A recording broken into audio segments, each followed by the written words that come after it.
শুভেচ্ছা বার্তা জানাচ্ছি কালের কণ্ঠকে। কালের কণ্ঠের ১৬তম বর্ষে পদার্পণ উপলক্ষে উষ্ণ ভালোবাসা, অভিনন্দন। কারণ কালের কণ্ঠ এক সুন্দর পথ চলার যে অমোঘ ক্লান্তিহীন তাদের পথ চলা, সেই পথ চলায় বেয়ারিশ চিকিৎসা পুনর্বাসন কেন্দ্রকেও তারা তুলে ধরেছিল।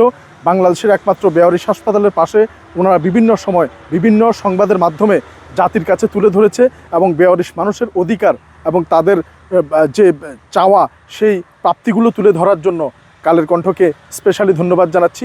ভবিষ্যতেও যাতে তাদের এই সুন্দর ধারা অব্যাহত থাকে এবং এই ধারাবাহিকতায় সমাজের নিঃস্ব পথ চলায় যে সমস্ত মানুষ সবসময় নিষ্পেষিত হচ্ছে, কিংবা যারা অধিকার হারা, কিংবা একেবারে বেওয়ারিশ রাস্তার পচে গলায় পড়ে থাকা যে মানুষগুলো, সকল সুবিধা বিবর্জিত মানুষ, সেই মানুষগুলোকেও অতীতের ন্যায় ভবিষ্যতেও ওনারা সমাজের লাইমলাইটে তুলে ধরবে এবং আমিও যাতে তাদের নিয়ে মহান সংসদে তাদের অধিকার আদায়ের কথা বলতে পারি।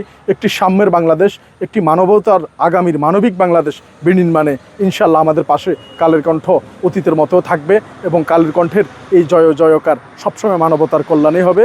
আমি বেয়ারিশ চিকিৎসা পুনর্বাসন কেন্দ্রের পক্ষ থেকে এবং নোয়াখালী ৫-এর সকল আমার শুভনোধ্যায়ী এবং আমার কাঙ্ক্ষিত যে সমস্ত আমার শুভাকাঙ্ক্ষীরা রয়েছে সকলের পক্ষ থেকে কালের কণ্ঠের জন্য অনেক অনেক শুভেচ্ছা এবং ভালোবাসা জানাচ্ছি। ইনশাল্লাহ মানবতার বিজয় হবে এবং এই মানবতার বিজয় কালের কণ্ঠ আমাদের এই মানবিক সারথি হবে।